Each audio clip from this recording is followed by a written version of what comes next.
dulur-dulur sadayana, khususna para panitia penyelenggara acara ngagungkeun kana dilahirkeunana junjunan alam Rasulullah sallallahu alaihi wa alihi wasallam wilayah Rancaeke Kulon anu disesepuhan ku para asatid anu mulia.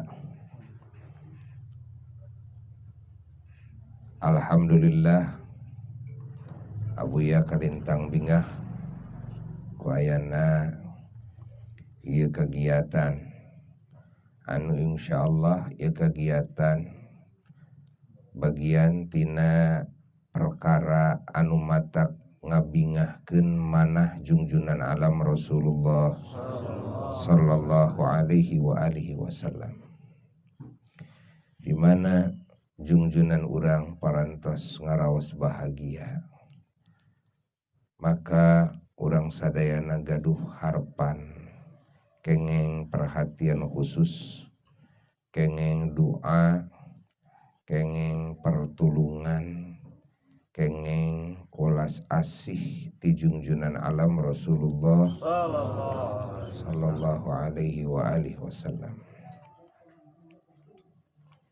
Allah parantos janji kana bi urang sadayana dina Quran.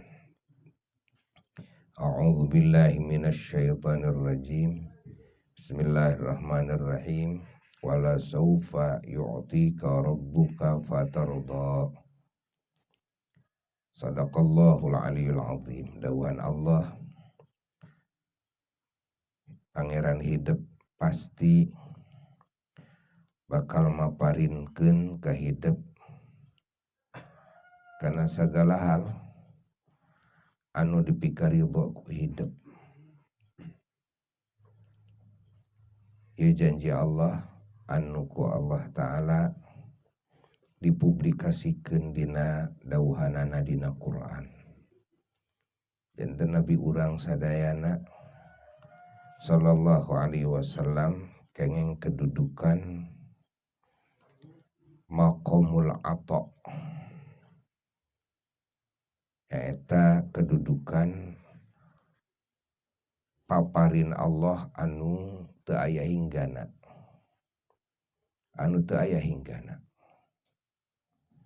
maka sadaya nabi sadaya rasul alaihi wassalatu wassalam jaga poe kiamah bakal berlindung, sadayana bakal ngagonyok ngariung di handapeun bendera Nabi urang Kangjeng Nabi Muhammad sallallahu alaihi wasallam. Sadaya para solihin, para wali, para ulama, para syuhada oge bakal ngiring ngariung berlindung di hanapeun bendera junjunan alam Kangjeng Nabi Muhammad sallallahu alaihi wa alihi wasallam. Naon sabab? Karena sadayana pada uninga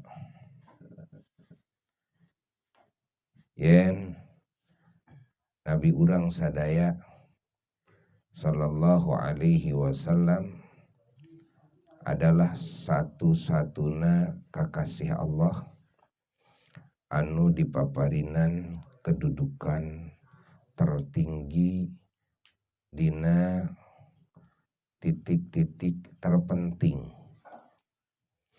Mana titik-titik terpenting?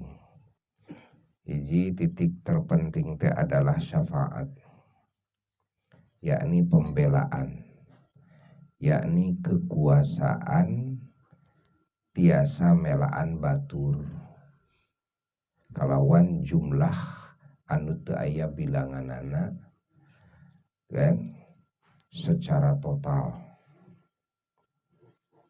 jumlah nu teu aya bilanganana sakabeh makhluk, di mana para nabi, para rasul alaihi wassalatu wassalam, oge para wali, para ulama dipaparinan kedudukan tiasa melaan eta uge sami ku Allah. Makom syafaat dipaparinan nanging henteu dipaparinan kekuasaan secara total kan, hanya tiasa melaan sebagian. Nah, nu kadua bahwa sadaya nabi, sadaya rasul, sadaya ulama, sadaya wali, sadaya syuhada, sadaya solihin anu dipaparinan kedudukan tiasa melaan batur engke poe kiamah. Nah, sadayana pada uninga bahwa ieu kekuasaan teu tiasa digunakeun kecuali sabada aya widi ti junjunan alam Rasulullah sallallahu alaihi wasallam. Maka izin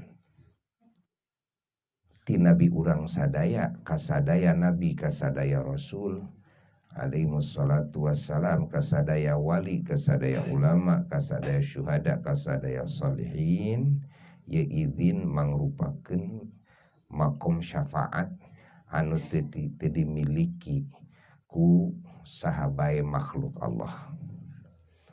Teu aya nabi, teu aya rasul, teu aya malaikat. Jadi para nabi bade melaan saha wae oge teu tiasa, teu acan aya widi ti nabi urang mah, kan. Lajeng syafaat pertulungan anu ku Allah subhanahu wa ta'ala dipaparinkeun, yakni kedudukan tiasa nyafaatan anu ku Allah dipaparinkeun ka nabi urang sadaya Kangjeng Nabi Muhammad sallallahu alaihi wasallam, eta